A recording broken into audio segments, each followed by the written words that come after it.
back. Act 2 the podcast, episode 162. It's your boy International Walt. It's your girl Tosh, the co-hostess with. And we are back for another episode of us. Out there, y'all can catch us on Facebook, act2thepodcast.com, Instagram, TikTok, YouTube, Spotify, Amazon Music, Google Podcasts, Pod Index, Pod Addict, Pod Chaser, Player FM, iHeartRadio, and Apple fucking Podcasts.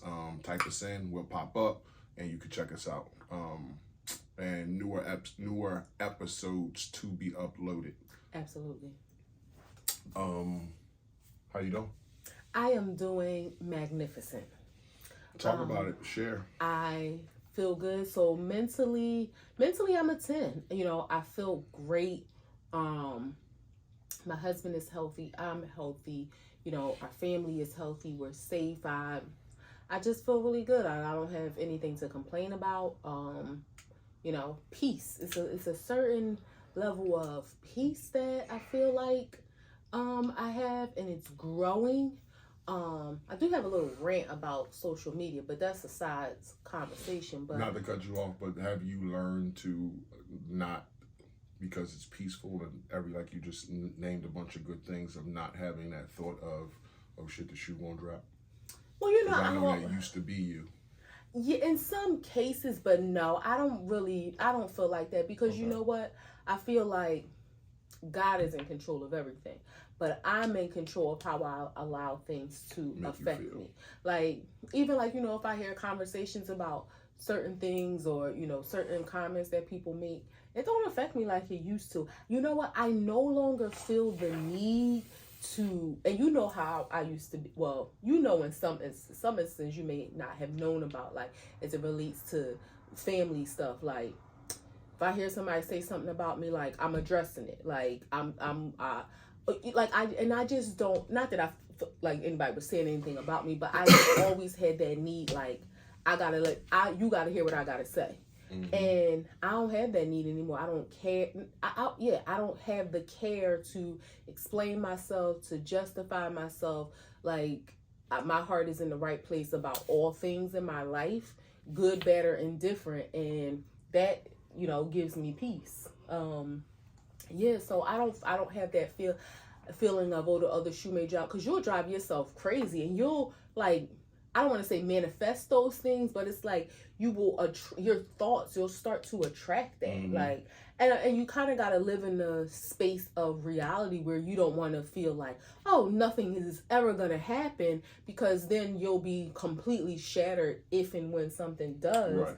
But also not living in a pessimistic state. Right. So, yeah. Financially, I'm going to give us a 10, because we've been, you know, sticking to what we said we was going to do. And, you know, we got a plan in place. We got a plan in place. Maybe we'll go to France. But no. But we got a plan in place, and the plan is working, and, you know, I'm just grateful for that. Work is a 10. Work is really good. I was like, you know, everybody does work, but how did I think about it in my head? It sounds better in my head. Like, people get work done, or people can say, okay, the work is done, but do you really get things done? That wasn't how I thought about it initially. It sounded better, but I'm not just doing work. I'm getting work done. You know what I mean? I'm getting things done. I make, you know, initiatives. He always laughs when I talk about initiatives. But you're moving the needle. You're accomplishing tasks. Yes. And accomplishing tasks feels good, because it's like one less thing you have to do. It's one thing you can add to something that you've done. Mm-hmm. It's gratifying. And it's a thing where, like, I'm big on process improvement. Not to say, like, oh, you gotta come in and be trying to change everything. No, if it's not broke, don't fix it. But sometimes people are, and I just got off some meetings yesterday or today, whatever it was, and I was saying sometimes people get so stuck on, oh, this is how we always did it. Doesn't mean it's the best way. It doesn't mean anything was wrong with it, but it doesn't mean there isn't a better way to do it. So, yeah, work is a 10. Physically, I'm a 20. I'm just going to give myself a 20 today. Because I feel... It's no dub, babe. Okay, I'm a 10. Okay. I'm a 10 plus. You could be a 10. Okay. I feel really good. I feel, you know what, and I got a little, I don't even want to say aches and pains, some muscle tenderness, because I'm not really hurting. I'm just a little tender. but it's like a good tender where, you know, I know I've been doing the things I'm supposed to do. I've been in situations, like when some people, when they feel like they want to eat better, they remove themselves from everything. Right. And I don't want to do that because it's not realistic. So like I've had lunch meetings and I want to be in those environments and show myself that I have discipline and self-control and can not, you know, partake in things that other people are eating. Like, you know, if I order a salad, I'll tell them to hold the croutons, or if I have a soup and it comes with bread, just don't touch. Like, I'm really proud of myself in that way because I like good food. The bad stuff is what I love. The bread, the pasta, even though I don't really order pasta out, but, you know, dessert in some aspect. And I'm really proud of myself that because it's not even for anybody else. I want to prove to myself, like, I got the discipline. Like, if I fold every time I'm in an environment with a French fry, it's gonna be like, girl, right? Like, what is wrong with you? Are you really like you weak? Yeah, like, and I don't want to be that. I don't want to be that at all. So, babe, you can't say that. What? You gotta say mental little person. Come on now, baby. My eyes. Come on. So yeah, physically, you know, I've been, even when I can't, even it's been few and far between days where I could not make it to the gym, but I make sure that I work out at home. Like, I want to get that time in. You know, it may not be as hard as if we're in the gym, but I got things to prove to myself. So I feel amazing.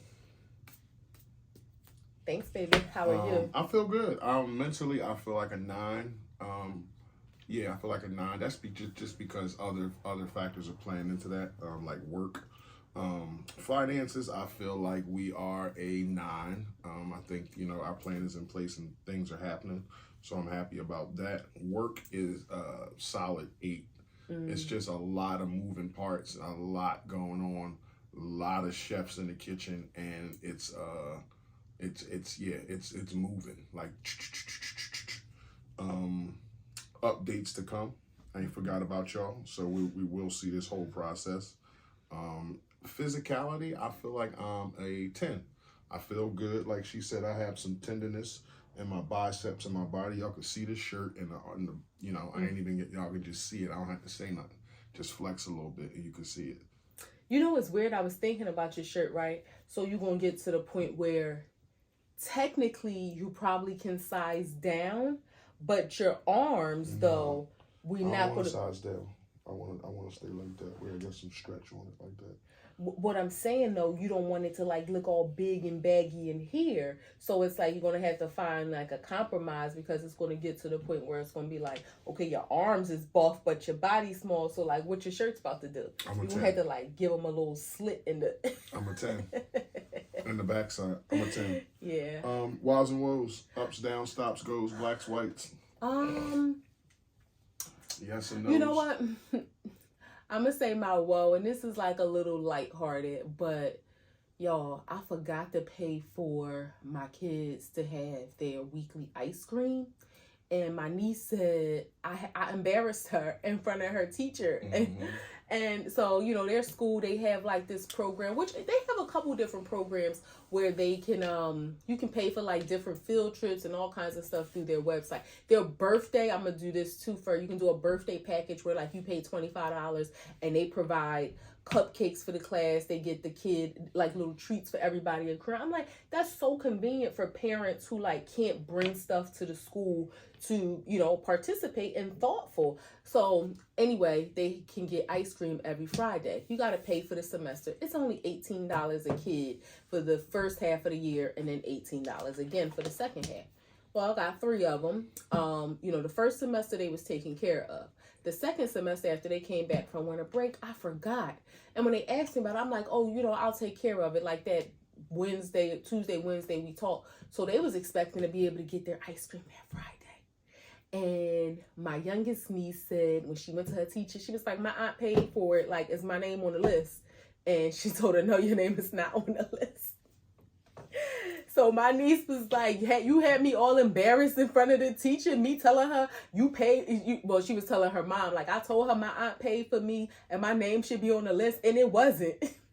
That's bad. So as a kid, you are embarrassed. Yes, I'm not, and I found out about another event that they had ongoing, and y'all know I talk about my babies. I love my babies dearly, and my sister, she does not ask me to do anything for them, but sometimes, if it's something that they may have to miss out on, I feel like, damn, why you ain't ask me? Like, I would have looked out for my baby. So, I gotta keep up on their calendar. Like, they got a real social life now. So that was just my woe, something lighthearted. Wow is just, where I'm gonna say, my wow is my baby. We got a health update on him, and he's doing amazing. Am I? You are. He is. Yeah. Oh shit. He is just doing amazing. Oh shit. He has had excellent care throughout the last 13 months from his doctor, and I'm happy.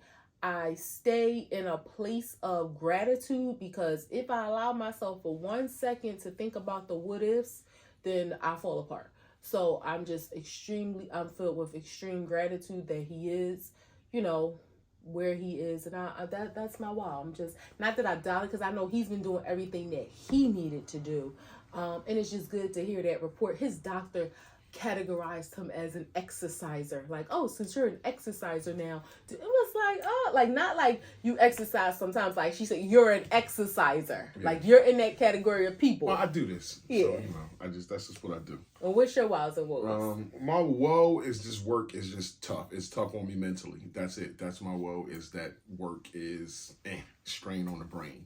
My wow is to piggyback on my wife's, is just, I'm just happy with my my bill of health. Mm-hmm. Like, you get to a certain age, I'm 46 years old. That you aged yourself with and, that. You just go to the doctors, and then honestly, maybe it's not a lot of 46-year-old men out there that's going to the doctor, but you should. And when you do, and you get a good bill of health, there's no greater feeling. Like, there's no greater feeling, because you got no control, only to a certain point, about what's going on inside your body. But when everything is working right, especially like your main stuff, like, your lungs, your heart, and all that kind of stuff. Your ticker. Yeah, all that stuff is working right, then, that's just a gratifying feeling. So as you get, maybe when you're younger, you don't think like that, because you think, you got more years ahead of you than you got behind you. But, at 46, a good bill of health is gold. So that's my wow and woe. Let me ask you this. Speaking of a good bill of health, because it kind of ties into, do you know what is the maximum age to be, or do you know what the age range is to be a Philadelphia police officer? I just heard this from a friend at work. I think 30s. I think he said his uncle was 35 and becoming a cop. So somewhere up there. The maximum age, you said? Right. Do you know what the minimum and maximum is? The minimum, I would think, is 18. And the maximum, I would think, is 35.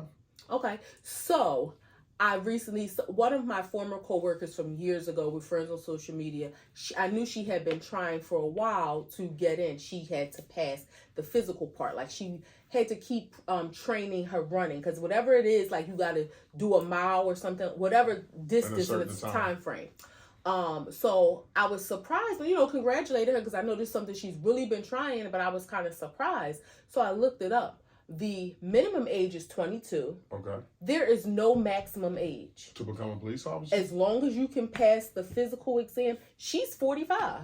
Wow. And that's what surprised me, because when she said it, I'm like, congratulations. I'm thinking, but I mean, you'll be placed accordingly. I don't think you're going to be on the street. I mean, no, don't get me wrong. She's 45, and her body, like, you line her up with some 30-year-olds, you might, think she's 30. So it's like, she's not old looking. I guess if you pass the physical and they made you run, then you might have to chase somebody. She's physically fit. She. It's funny, because people all think like she has a BBL or something. She just got a booty. She's small. I think she might be like 4'11". But, she passed the test. And that's what made me, and of course I didn't say this to her, but when because she wanted to list me as a previous colleague. I guess you got to list some people, whatever. So I'm in my mind, I'm thinking, I know she'll actually be 46 this year, because I know she turned 45. I'm like, how? How? Yeah. But I looked it up. It is now that's not national. In some state, when I looked it up, it said it varies. But specifically for Philadelphia, you just have. Are you close with her? So I mean, is she doing this for like benefits and shit like that, a pension, or is she doing this because like this was a long dream? She has a great job. She works at the University Hospital, University of Pennsylvania. So this was a dream of mine, just to be a cop. I think so. Yeah. Okay. Yeah. She has a great job, but throughout her jobs, like I know a few years ago, she was talking about it, and she would post videos of her trying, and she was going to a trainer. I don't know if she still is. The trainer either is or was a police officer. So, but they like do for personal training too. So I don't know if they do both, but I guess that person was was helping her. Mm-hmm. But yeah, she just messaged me like maybe Friday or something. That's and I was weird like, to think wow. because you say she has a great job. Obviously, you're going to make less as a cadet. I thought about that cop, too. So that's why I said, what's the benefit? What's the end game? Like, what's the ploy to it? Like, it can't just be, okay, I'm just giving a round number. I make $100,000 a year, and now I'm going to go make 32 because I got this dream. Like, that's. Well, I don't think she makes $100,000 a year, but I did think about that. Knowing the job that she has, the experience that she has, the longevity, I can't imagine that she is going to be making the same. But who knows? Well, maybe her financial situation allows for some room. She also does some entrepreneurial stuff. I don't want to say too much about it because people who watch this, they may be able to link it too, and I don't want to put her business out there. But she does some entrepreneurial stuff. Okay, but maybe I was looking to see what is the salary range, but nevertheless. I just wanted to, because I was surprised. So I just wanted to know if you knew that there's no cap, and I don't know why a person other than like pension, and shit like that, why you would want to be a cop. Otherwise, not unless it's just like a dream of yours, which I still don't understand. Like I grew up in the inner cities and never wanted to be. Playing cops and robbers, like wanted to be the robber. They never want to be the cops. I think she's one of those people who wants to be a change maker in a community. And maybe, aside from like going into politics or something, because you got to start much earlier, I think, in your career, maybe she finds that this is the way. I'm not sure. But, I mean, I would think the path to that is like FBI or detective, where you really can see change. Like I can solve a case. Being a cop riding around in a car is like pissing in the wind. Like that shit's like the mail. Like the same guys you lock up are there weeks later. It's just like a cycle. This just keeps going. Even when they go away, more young ones come. Like it's just the same fucking thing. Certain cops have the beats for 20 years and seeing people's sons and uncles and dads. Like, so. No, I mean, I wouldn't be surprised. Again, I didn't ask questions. I congratulated her. I was really happy for knowing that, she had been trying. I was surprised, but happy. But, that may be a thing, like maybe she is interested in the FBI. I'm not sure. I know you gotta be a cop first to get to that status. So maybe that is something. So yeah, that's like a gateway into something. But just to be a cop with a car riding around telling people get off the corner and locking, like a domestic violences and shit like that. That's not. For me, it's not. It like despite the community thing of you don't want to be po-po. It's the safety factor for me. That's what you say. When you look at the risk assessment of the job, it's like it's not worth it. Like but some people can say that about a firefighter. True. You know what I mean? If that's something valid. You're passionate, you're running into a building that's on fire. If that's valid. Something you're passionate about, then But speaking of like not being a change maker, things that's going on in the world, the political realm and all that. The who? Political realm. Political. Yes. You said that funny. Political realm. This migrant situation that's ongoing, right? So unless you've been under a rock, we know migrants are coming in from not just Mexico. They're coming from South America, Central America, and Mexico, but they, wherever they coming in from up the chain. Border. Yeah. And they are, being allowed in, being busted, being dropped off because Texas ain't having it. So Texas is like, y'all want to let them in? Bloop, here you go. Yeah, Philadelphia being one. Put on planes and flown to different countries. I mean, to all these states and cities. Yeah, now some people, may have views about it because one, of course, we know this is using funding whether it is federal funding, state funding, I don't know the logistics, but I know it's money that's being used because they're receiving Medicaid benefits, depending on the state that they're in. They are receiving, I recently saw they are getting prepaid like Visa cards and stuff so that they can have some money because of course some of them may be able to get under the table jobs and stuff. And it's also a deterrent to not be a criminal, to right, not rob, right. Like, because you ain't have nothing. So you hungry, at least you got $150 on a card to go eat with, or whatever the amount is. But again, that's more money, and it makes me think, right? Looking at opposing views, imagine being a woman or man, let's say, in America, you struggling to make ends meet. You might be getting some assistance, or maybe you might be one of them people that is like $2 over the limit, so you really can't get any assistance, but you really are struggling, and again, you can't get assistance, but yet here comes these people who are seeking the American dream, whether they're looking for asylum from their country because of potential violence, threats of death, whatever the reason, and the U.S. is just like, here goes some money, but for its own people, it's like, nah, sorry, we can't really help you. Well, I look at it like this. You come from a different set of circumstances, and that's the help. Like, you were born and raised here. So it's like you've always had the privilege of America.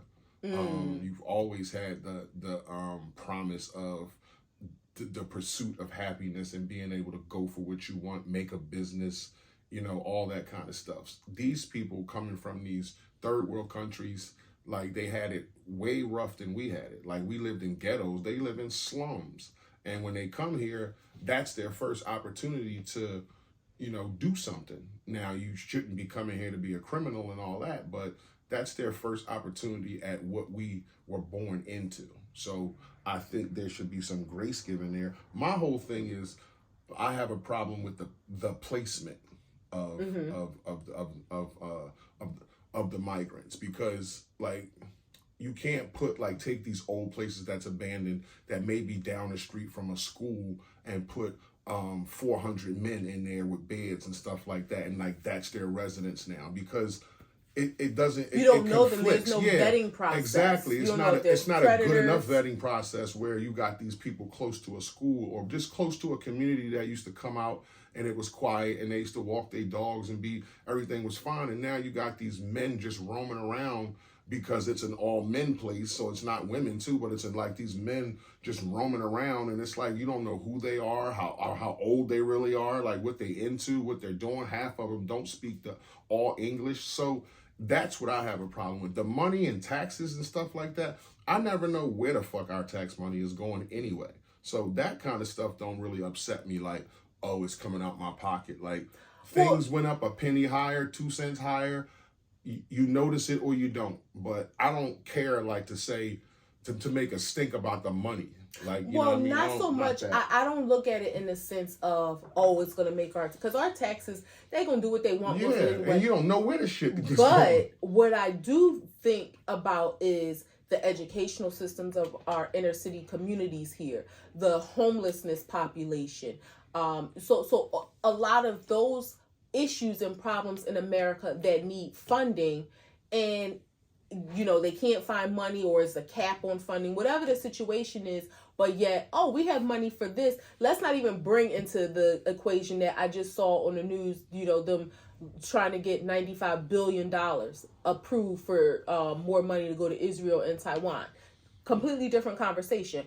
But they're finding money for this when you think about Philadelphia schools. When you think about, I saw something a couple weeks ago. Air conditioned. The superintendent. It's the same shit every year. Like when the summertime starts, the kids go home because it's too hot in certain schools. Yeah, like we ain't got air in schools yet. The superintendent says something about like whatever the budget is. I think after next year, or he gave a time frame, so it's not like an immediate thing. But if there isn't more money allocated, it's going to be a budget crisis. But this isn't the first time we're hearing that. A budget crisis should never be part of the conversation when you're talking about education. Yeah. When you're talking about public school education, a budget crisis should not be a school should never have to worry about where they're going to get money from to pay teachers, to buy books, to fix the building, to have it's 2024. Put air conditioning in these schools. And I also think we, as people who want like good for their kids and stuff like that, and who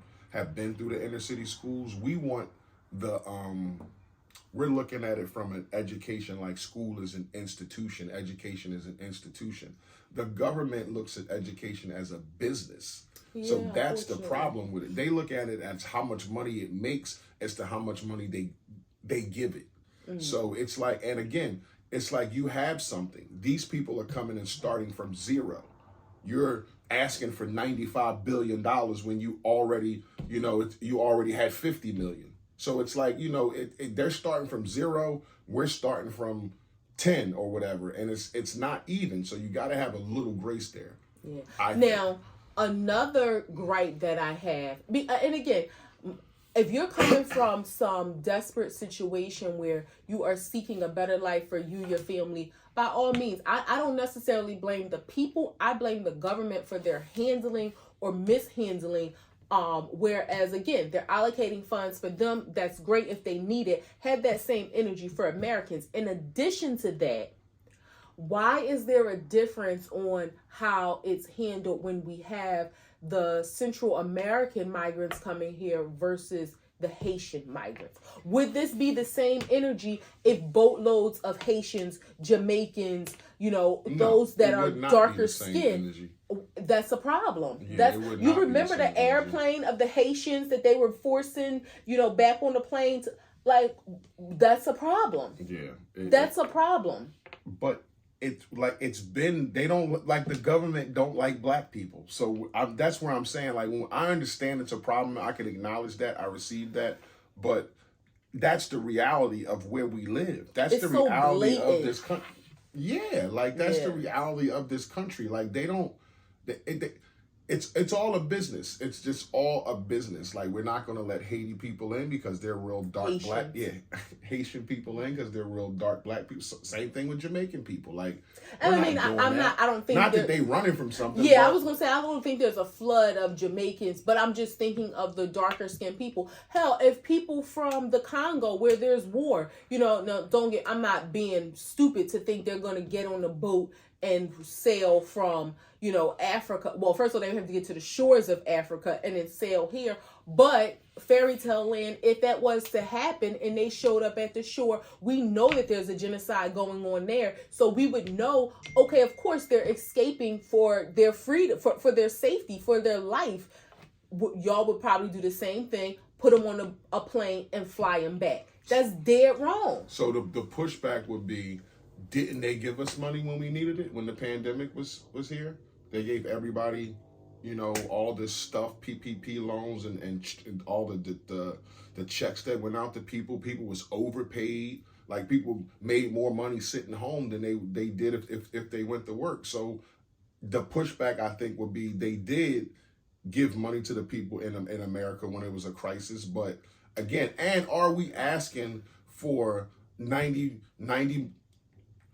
billion to fix the education system, or are we asking for $90 billion because some people fuck some money up and we need some extra money? Well, of course there needs to be checks and balances and making sure that... Because is it like you just short because we shorted you, or y'all fucking the money up over there? Well, no, it's short because the school systems are based on taxes that are paid from the communities that they're in, which is a big scam in of itself. Because, okay, in the inner city community, there's a lower tax bracket because there's a lower income community. So you pay lower taxes, you have a lesser amount of money to fund the schools. Whereas you go to a higher tax bracket community where people have higher incomes, they're paying more taxes, you have, hence the Lower Marion School District. So that right there is a scam. The fact that it's like, oh, because you live in a low tax bracket community, then you don't deserve the same quality education because your parents don't make enough to fund it. This is public school, not private school.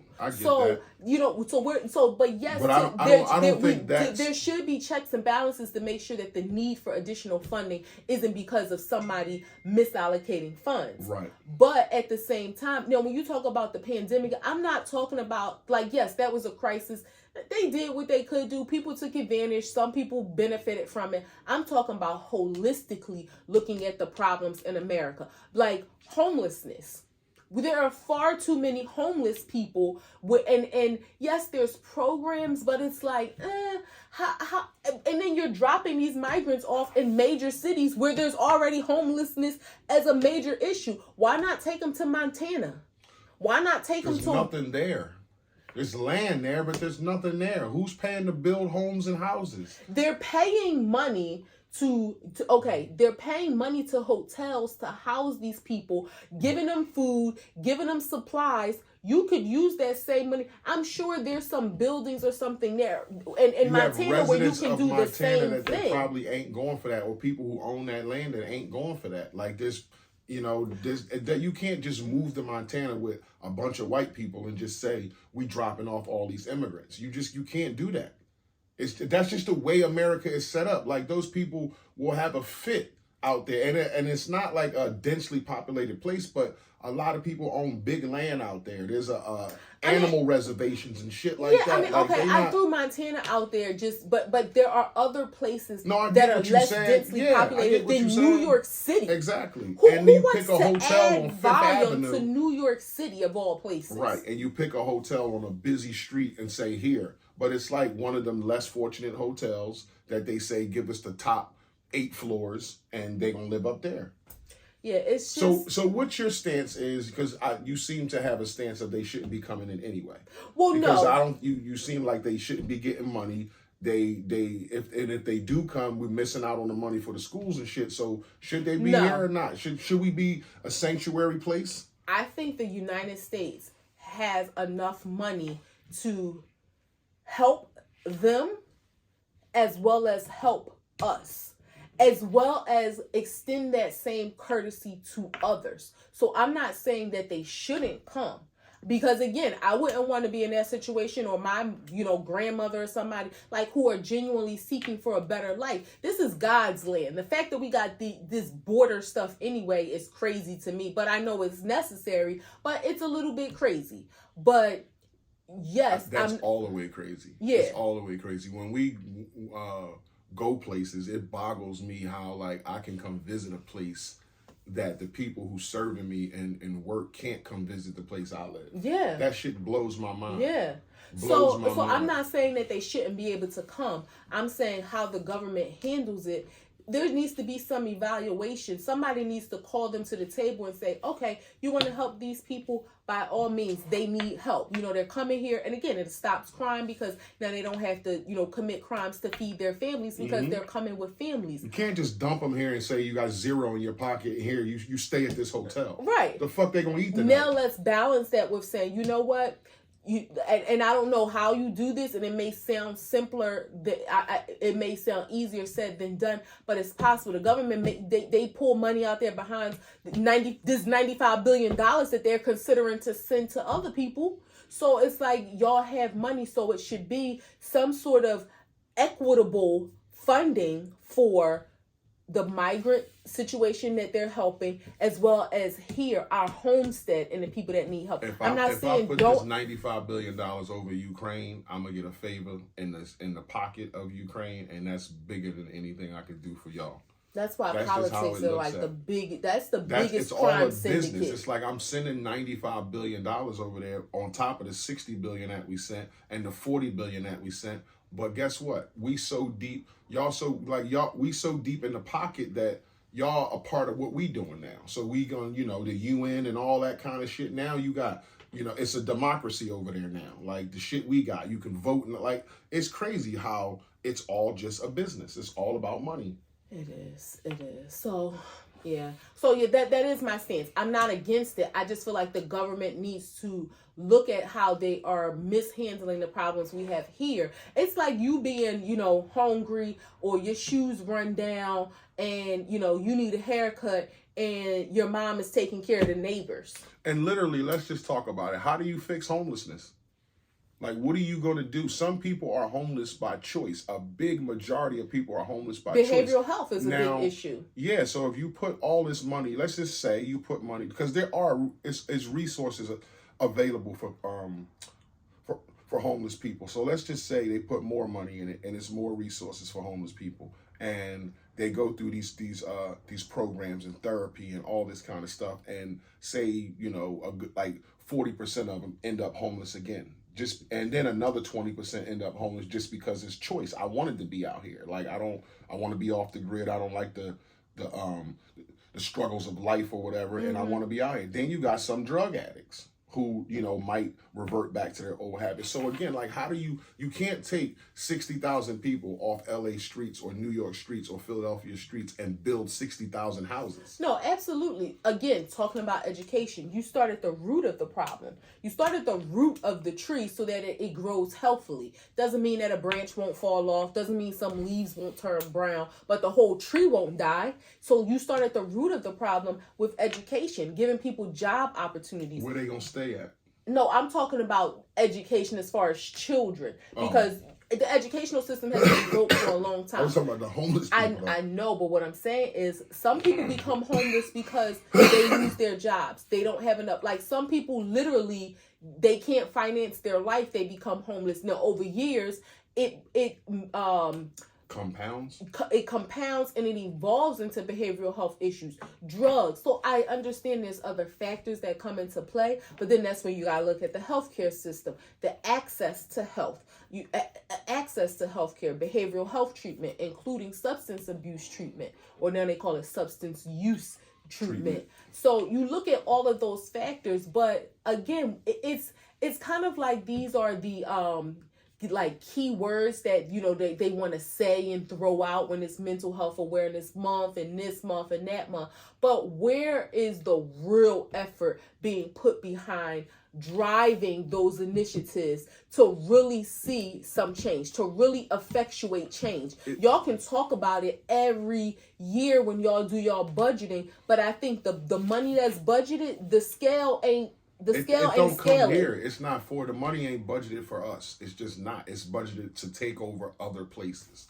That's the agenda of the government in America, is to spread its wings and be like, we're over there, we're over here, we're over there. Not to take care of us. And it's like, just to kind of throw this out there, it's like we're stuck. You look at a situation, it's like for better or worse. Like you just there. If it's a good situation, a bad situation, how many people really deflect and move somewhere else? They sent $60 billion to Ukraine, then $40 billion. Now you're talking about $95 billion. No, that was for Israel, 95. But that kind of money can change. Like, you can change Chicago. You can change Baltimore. You could change Philadelphia, like the blight. All that, them billions of dollars, like, you can change a city and make it vibrant again, where this city isn't the murder capital. You can change like so many cities with billions of dollars. Yeah, with billions. Florida, like, you can change some shit where it's better for the city, it's better for the growth of the people. It's just better overall. But again, it ain't for us. When they budget all them hundreds of billions of dollars, that shit is to go to Israel. It's to go to, all these other places that they taken over undercoverly. Yeah, I think I saw the 95 billion was for like Israel and Taiwan. Let's pivot a little bit. So I recently saw a video, but it was an audio. So I think like a lady was calling into a show, and she was asking for advice. Her and her husband been married 30 years. They took their kids and grandkids or something on a ski trip. He fell, or maybe it was horseback riding or bike, whatever it was. He fell, hit his head, had suffered a severe brain injury. He was not a vegetable or anything of that to that effect, but he has he had to like learn, mobile skills and things like that. I think he might have had to learn, to he's deaf. That's what it was. He's deaf. But because he has no short-term memory, you can't teach him sign language because he won't remember. Right. He can't remember anything 10 years or older, he remembers. He can't remember anything current. I think she said, like, he might know the kids' names or something like that. He has no idea about who his grandkids is. He doesn't remember, like, his children getting married. And she's like, he would be devastated if he was aware to, like, know the state of his condition. Like, she talked about this being the love of her life, but she's thinking about getting a divorce. And the host, I don't know this gentleman's name. I'll show you. You may be familiar. He took a deep breath and he was like, I would never in a million years judge you, because who can really say what they would do if they're in that situation? But baby, I can tell you. I can tell you what I wouldn't do. You know what? If I had this is my response, because somebody posted it, and I said, you know what? If I had to introduce myself to my husband every single day, he would meet me every single day. Hey, how you doing? Walter, how you doing? I'm Natasha. Oh, nice to meet you. Hungry? Did you eat yet? Oh, let me help you get dressed. Let me, like, whatever. And every day the next day, good morning, how you doing? Hey, my name is Natasha. Have we met before? Like, if that's how your short-term memory works, I'm going to introduce myself to you every day. Yeah, I'm not leaving my husband. And then people talked about, like, he kind of alluded to the fact, the host, I'm sorry, and I'll let you respond. He's like, even if it's like a sex thing, he's like, you can go step out and get some and let them know, like, I gotta, like, let them know the situation. Like, this is just a physical thing. And she's like, oh, she sounds like an older white lady. Well, she's been married 30 years, so she got some age to her. And she's like, oh, what man is going to go? He was like, no, please believe me. Men will go for that. You can just step out to get some if that's what it's about. But, like, you don't have to divorce him just because of the physical piece. And it just made me think, this is why we believe it's so important to have a deeper connection than just the physical. Yeah. Because I'm not leaving my husband. I don't see that happening at all. I'm just cut from a different cloth, or maybe ain't nobody never been in love like I've been in love before. So I don't know what it is, but I'm not leaving my wife if she became a vegetable. Like, no, he's not a vegetable. Or not a vegetable. Even if she had a traumatic brain injury and wasn't the same, like, that's what God placed in front of me. Like, this is my soulmate. Like, what am I supposed to do? Leave her and go be with somebody else? Like, are you crazy? Like, how do you sleep at night knowing that you left your soulmate and she's in a place where she ain't the same no more? Like she probably scared in the inside and you just bounced. Like, nah, that's yeah, I'm gonna judge you. I'm gonna say that's some fuck shit. Like, I couldn't do that. I just couldn't do that. That's some real fuck shit, to make a family with somebody, have grandkids, all that kind of shit. And it was like, how you explain that to the grandkids? Yeah, like, I ain't with Pop-Up no more. Like, nah, that's just what, it's sad. It's a sad situation. But it's just what God put on you. And that's your husband. Like, you're supposed to ride that out. And sex, like, that's the least of my worry, is when I'm gonna get some sex. Like she said, I'm coming home making sure she ate, making sure she rests, making sure she ain't dirty. Like, all this kind of things is on my mind, not fucking sex. And we have other intimate ways of being together. Like, talking is intimate for us. Sitting in each other's presence is intimate for us. So you'll learn to, I'm a tap into these things. Like, just the fact that she's here and not gone, like, that's intimate enough that she can sit here, and maybe she ain't gonna remember this movie when it's over, but at least we watched it together. But no, I ain't. That's crazy. That's crazy to me. Like, it was. That's crazy to me. And the host was very empathetic, like, in listening to her, and he was like, but when I think about my wife, I ain't leaving her. Nah, like, fuck no. How could you? What type of person are you? Even if, like, yeah, it's frustrating. Yeah, life took a turn. Yeah, it ain't the same. But you just gonna leave her? What's she supposed to do without you? Like you have been a husband for 30 years. And even if I thought all like she know is you. And so even though he doesn't know you right now. Yeah. Because he doesn't like remember her. But I'm like, what if he may at some points have like a little glimmer of I wouldn't want a memory. fucking soul caring for her, for you but me. I wouldn't trust nobody. Like, she in a place where she ain't herself no more, the person that I remember. I'd be damned if I let somebody else take care of her. You gotta be kidding me. This kind of brought up a situation that happened with B. Smith. You remember? B. Smith was kind of like the black Martha Stewart before it was Martha Stewart. Mm-hmm. And she had developed dementia. And she had been with her husband all these years. Now, he did not leave her, but he got a girlfriend. And like the girlfriend moved into the house. Now, B, she didn't know who her husband was anymore. She just knew this man and this woman was in the house. And, you know, we've had a family member, that has had dementia. So we kind of know how the brain works or doesn't work in that situation. So just imagine, you know, you're there with your wife. She don't really know who you are. You don't want to leave her.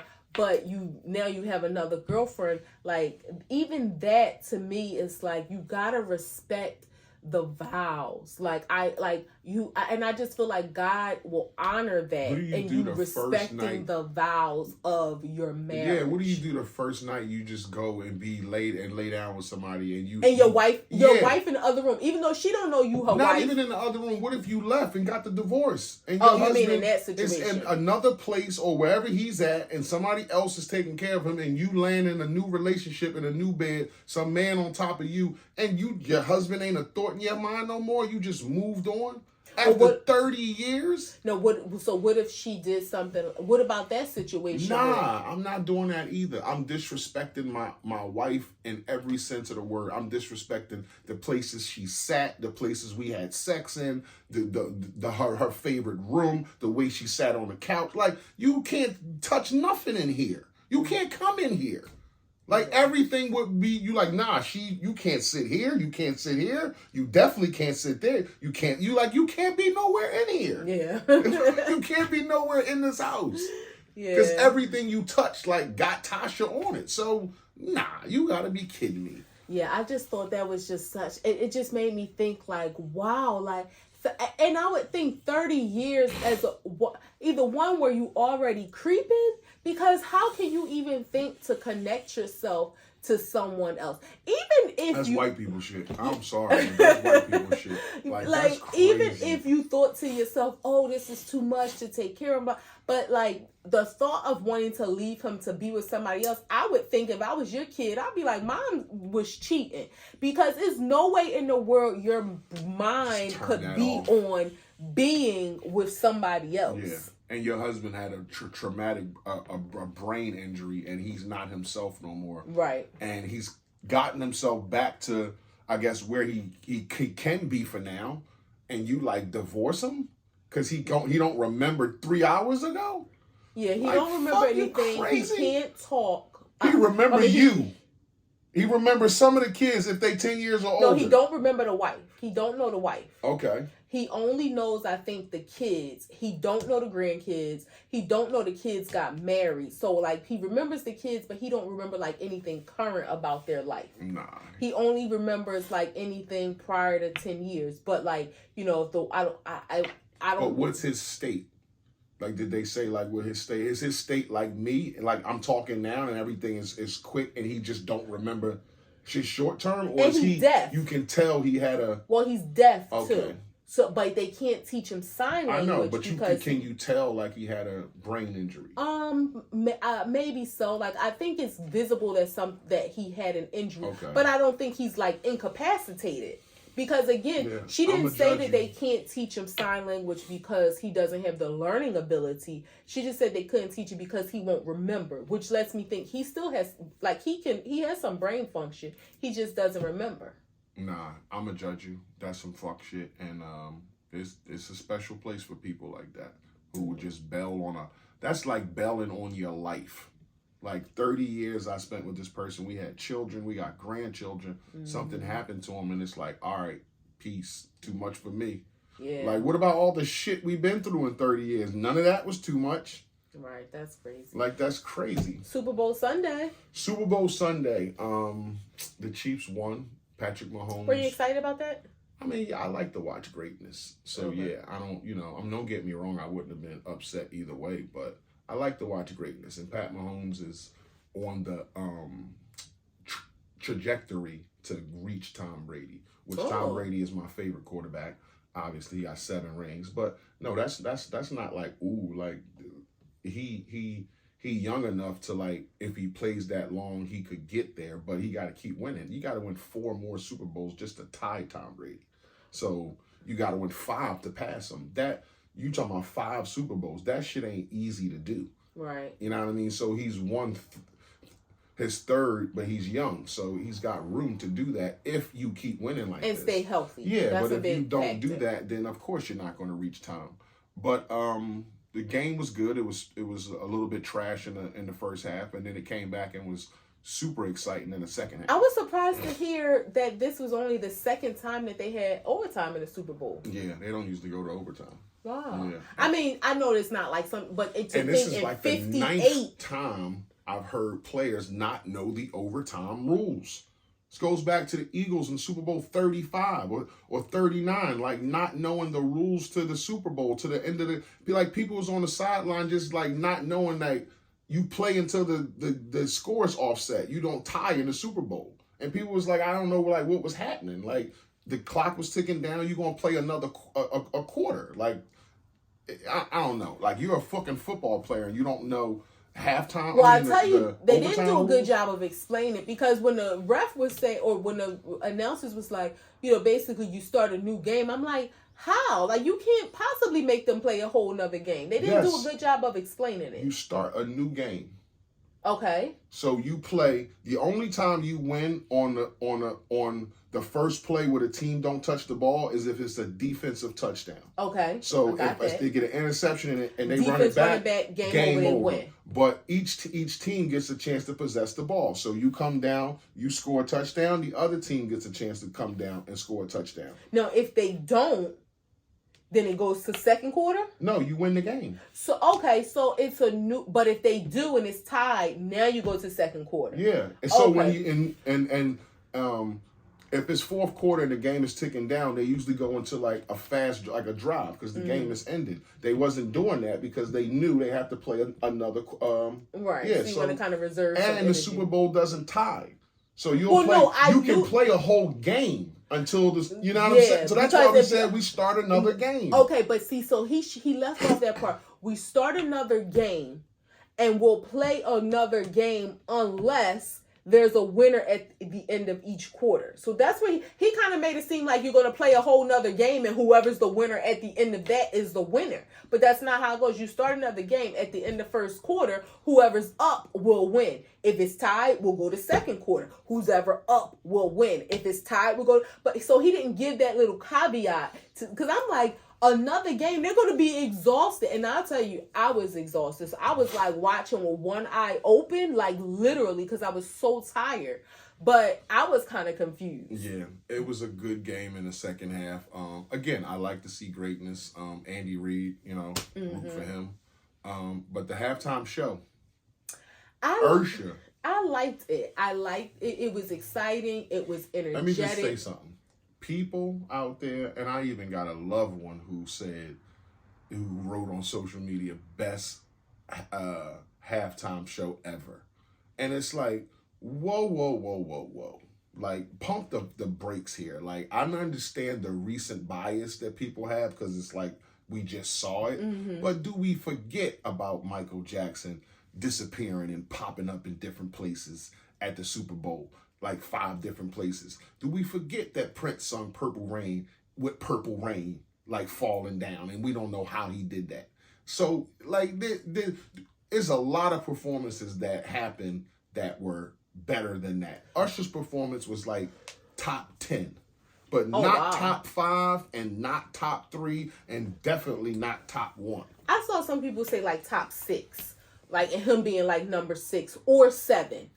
But I'm going to tell you this. In the top 10. I'm going to tell you this. When you say people forget, Yeah, like I had to, because somebody posted it. I watched Prince's halftime show again. I love Prince. Like, I remember it happening, them being good, but like when they talked about Michael Jackson, I didn't watch it again. But I don't remember that. Like, Michael Jackson was on stage, smoke came, poof, and then he motherfucker was on top of the scoreboard like that, and then smoke, poof, and then he was over there on that stage. Like, Mike was like, he killed the Super Bowl. We're talking about.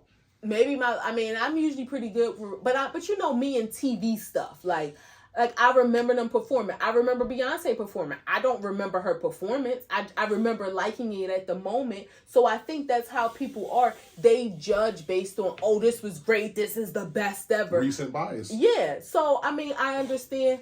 I thought it was really good. It was energetic. It made me feel like he brought in some of the Las Vegas elements. It was, because there was the Cirque du Soleil stuff there in the background, Yeah, with people flipping. This one guy got flipped up in the air and landed wrong, got fucked all up. That was in the background. And some girl fell off a pole and got fucked all up. That was also in the background. But you know what I will tell you? It made me two things. These two of my takeaways. One is personal and one is about y'all, the public. It made me realize Usher does a great performance. He has a lot of great hits. I'm not really now excited about the Usher tour, because I was more excited and wanted to see him in Vegas because it was a smaller venue. Seeing him in a big venue, not to mention the cost of the tickets, because I know if I really wanted to go, we could go. But it just made me think, like, okay, this is good. In my mind, it made me think, I'm going to put on an Usher playlist and just jam, because he has a lot of jams. Mm-hmm.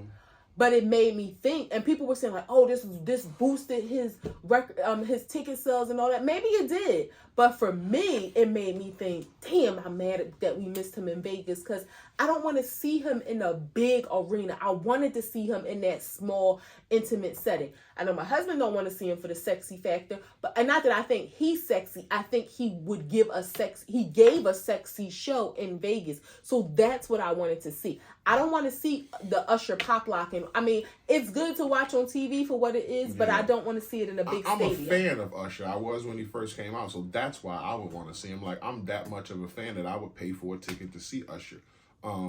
So that's why I would go to an Usher show. But certain aspects of it, like the way he ran through the songs, like, I understand you got a certain amount of time. Yeah, you only got a little bit of time, so you got to kind of do a medley. And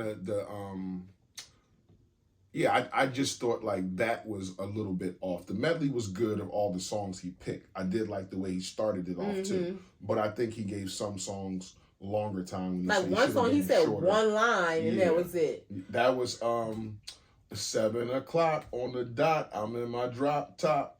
And then it went to another song. It's like, damn, bro. Like, that's all the love you gave that record? But Usher tickets is crazier than Beyonce's. Yeah. For the 100 level, they like $750. Yeah. I was like, nah. And that's because of the halftime shit. I mean, I heard his Spotify, like, went crazy. So, and it's because of that. And he did a nice job. It was, it was awesome. It. The clothes was nice. All that kind of stuff was nice. Alicia Keys, got to talk about that.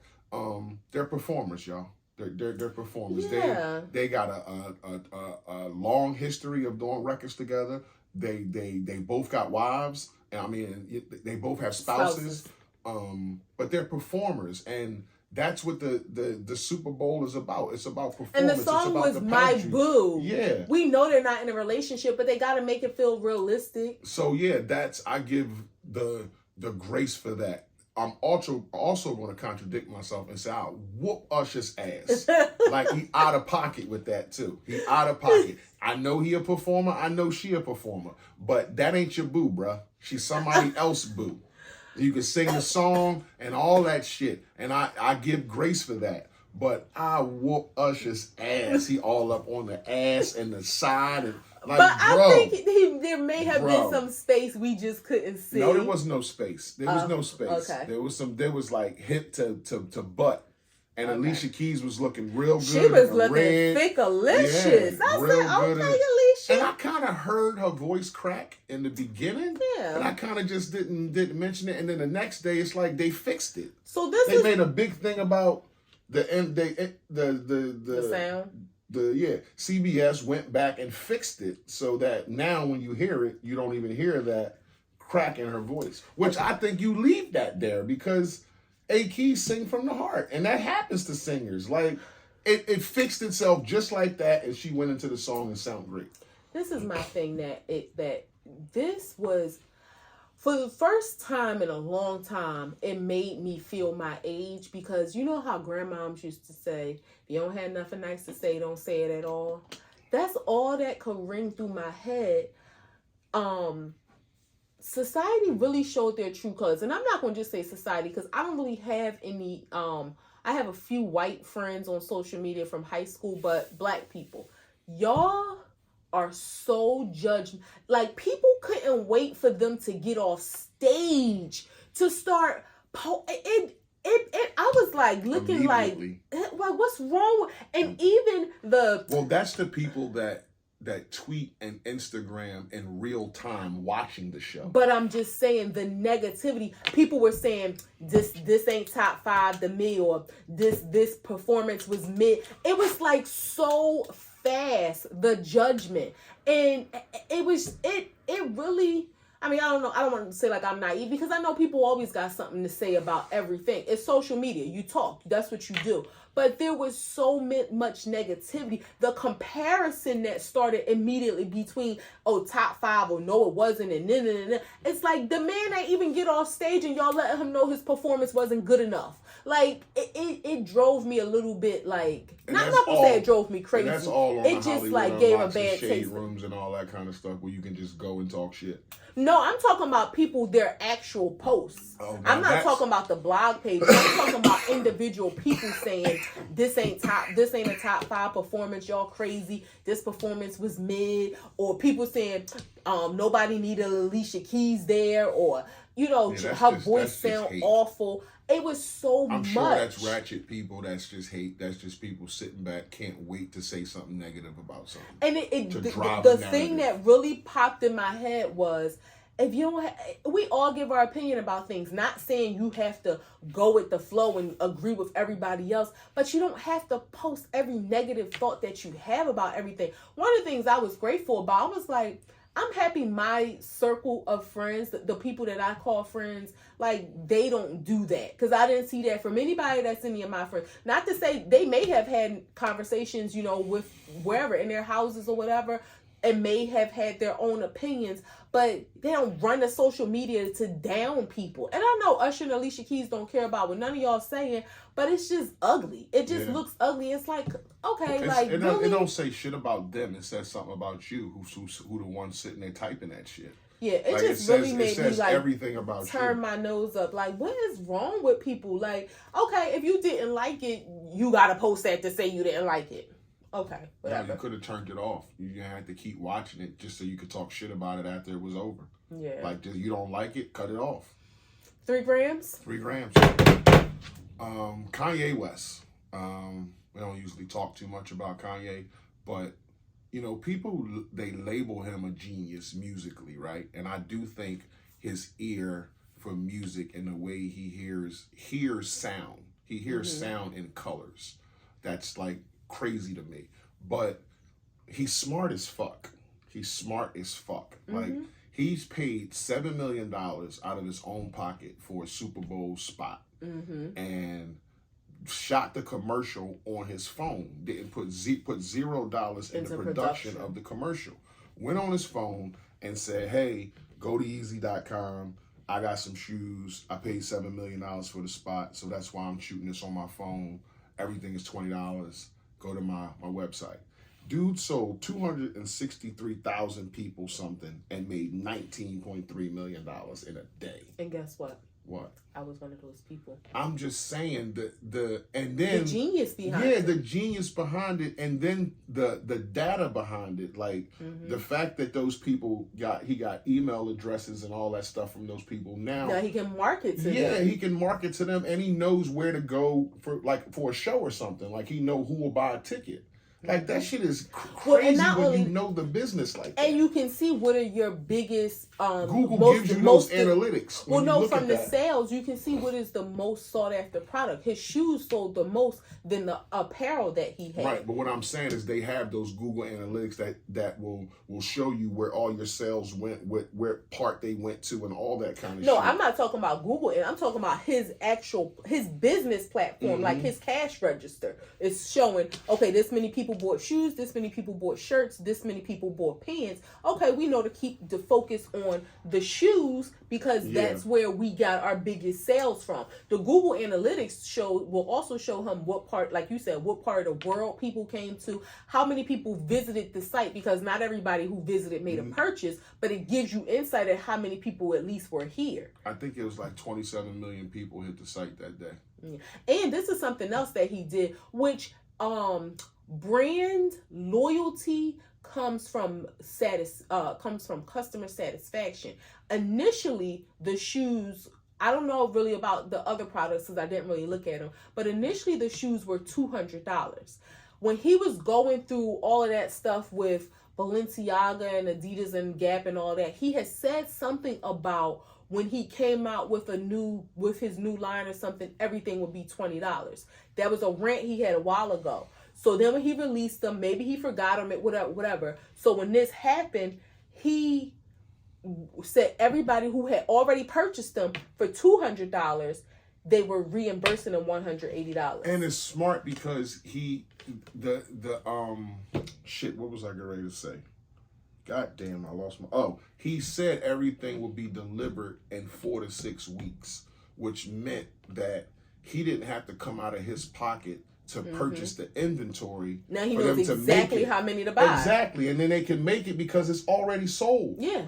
He knows exactly. So I didn't have to go and say, make me these pieces and I'm going to sell them and you might have some left over that didn't sell. Like, this is what I need and that shit is genius, I think. Yeah. I think it was 2 to 4 because when I seen it, I was like, $20. Like, I give him credit where credit is due. I don't like the rants and the racist and, all the stuff that people get on him about. I don't necessarily like that. I like that he speaks his truth and I like his music and I damn sure like this tactic he did, where it was like, okay, I'm gonna spend $7 million to make 19. Talking about Super Bowl commercials, what did you think about the Jesus commercial? Well, this is was this a Graham also Jesus commercial? I didn't get it at first. When I first saw it, I mean, don't get me wrong, I know Jesus washed feet. Excuse me. But I didn't get it at first. When I first saw it in real time, it was like, wow, I can't believe that Jesus paid $7 million for a spot on the Super Bowl commercial. That's why I was saying wow, but I did not get the commercial. Like, I didn't connect where it was going. Like, you could have said we can be together and not have peace another way than washing feet, because that's not going to appeal to everybody. Like, Jesus, you could have did a number of things like turning water into wine or anything like that, or what was the fish and bread thing? You could have did anything like that, and the audience would have got it immediately. But when you put feet there, first off, it's a fetish, and it's people who turned off against it. So it's a lot of people who don't like feet, and it's a lot of people who love feet. So it was like, this is just a weird commercial. At the end, when the graphics came up, it was like, oh, okay, it's a Jesus commercial. I get it. Hooray. I'm glad they put it on the Super Bowl with all these eyes. But I didn't get the commercial itself. Yeah. So what I got from it, and I didn't see it until after the fact, if you look at the background of each scene in the commercial, it was a situation filled with turmoil. So one of them was a site where there were oil diggers, and we know that there's protesters that go there. One of them was like a Planned Parenthood clinic. We know those situations. People were there fighting. One of them was an old white man, an old black man, and we can just imagine, the differences. And both had their feet in the tub. On the porch? Yeah, Okay. but if you think about behind it, we can imagine an old white man from the South, an old black man from the South, the difference in ideology that they may have.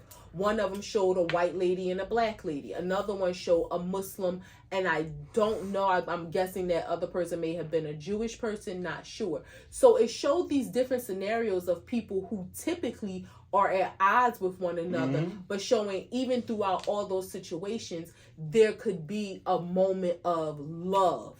Now, I do, well, just go with me though, but I do agree that could have been, the love could have been demonstrated using a different action than washing. Because even if I got that up to that point, it's like, oh, okay, they telling us that, you know, we got different even ideologies. When there's difference, yeah. But am I supposed to wash their feet? Yeah, I think like that's what it made you think. Like, am I supposed to wash their feet? Like, I don't really want to do that. Like, just to be friends or peaceful with people, I don't want to wash their feet. Yeah, I think so. They didn't get that part of it. I think maybe they could have just shown, but I think they wanted to tie it to the Bible, and the Bible don't say give somebody a hug.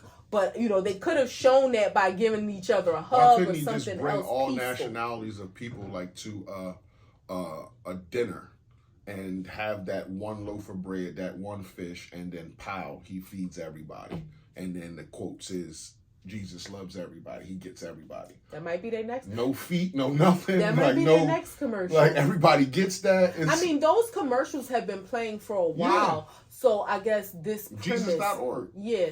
So, I mean, they've had different, you know, messages behind them, but all of them directing it back to Jesus being us. You know, so, I mean, I think the washing of the feet, it gets lost in translation because people are looking at literally washing feet, where I think they were just trying to give the message of just loving one another, being kind to one another despite the differences. But yeah, they kind of, I can see where people might have been turned off because the washing of the feet is like, I ain't washing nobody's feet. Yeah, it's like, okay, yeah, I understand that we all can be peaceful, but I gotta wash their feet? Yeah. Like, nah. Yeah. It'll be like, it's up, it's stuck. Yeah. I ain't washing no feet. So, also following the Super Bowl. Yeah, the Chiefs had their parade today, and there was an active shooter amongst, like, I don't know, a couple 100,000 people. Shot one person dead and 9 people got injured. Jesus, I guess in the trampling. Some other people got shot too. But did the shooter get killed? I don't know. It's still like ongoing. Last I saw, it was still ongoing. They didn't say they caught anybody or anybody was dead other than the person who got shot. Wow. Just to think, like... But you're in Kansas fucking City and shit breaking out like that. It just makes you think nowhere is safe for any reason at any event. And the number one place that shit ain't safe is in massive amounts of people. But it makes you think nowhere is safe, no matter where you are. And you really can't prepare yourself, but you gotta try to be as best prepared as possible. Like, it's Mardi Gras going on, and you think to yourselves, okay, who's this? Like, any event you hear about, it kind of makes you cringe. Yeah, and I know where it's safer among less people. That it ain't, like she said, it's not safe nowhere. But I know where it's safer. It's been mass shootings in the supermarket. It's a lot of people in the supermarket. But I'm saying that's why the shooter went there, because it ain't just one person. So it's been mass shootings in schools. It's a lot of people in schools. Movie theaters. It's a lot of people in the movie theater. But you're talking about hundreds of thousands of people. Yeah, but I'm not saying whether it's hundreds of thousands of people or 300 people. They're getting people in a bunch. Is all I'm saying. That's all I'm saying. They're getting people. The Vegas shooter was at the concert. The when it first happened down in Florida at the club. It's like always where a lot of people are gathered because they can kill a whole lot of people real quick. But then you think about the DC sniper. Well, that was different level. I mean, I'm just saying different level. But in this world, in this that day was like and living age, out a real movie of a man laying down walking through the back seat of a car and laying down in the trunk, popping out the keyhole and taking out people. That was like movie stuff. Yeah. Well, he had the little boy, the boy in the trunk. But they laid the seat down and go in the trunk and pop out the keyhole. Yeah. It's just scary times because you don't want to not live life, but you do have to live life realizing that your life can be taken at any moment by a stranger who, for whatever reason, is just mad. Having a bad day. Yeah, just mad. Argument with their spouse, lost a loved one. You never know why people tick or why people go off. It's like she said, it ain't safe nowhere. You looking for a fucking bag of oranges in the supermarket and somebody starts shooting. Like, I came here to get fucking oranges and gunshots rang out. Yeah. Or let's go see a movie, babe. And you go to the movies to watch a movie and we're here to see Beyonce and gunshots ring out. Like, that shit is not safe anywhere. But I just think, like, among lots of people, like, I think that's where they get that off at. Yeah. It's scary times we live in. Let's do a wrap. Act 2 the podcast, episode 162. We hope y'all enjoyed. We hope y'all enjoyed, because we enjoyed. Facebook, act2thepodcast.com, Instagram, TikTok, YouTube, Spotify, Amazon Music, Google Podcasts, Podcast Index, Pod Addict, Podcast Chaser, Player FM, iHeartRadio, and Apple Podcasts. We on all those platforms. Go check us out. Goat's Beard, the videos are coming soon, and more new Act 2 the podcast episodes uploaded soon. So check them out. It's your boy, International Walt. It's your girl, Tasha, goes with the most. If you fuck with us, you fuck with us. If you don't, you should. Peace.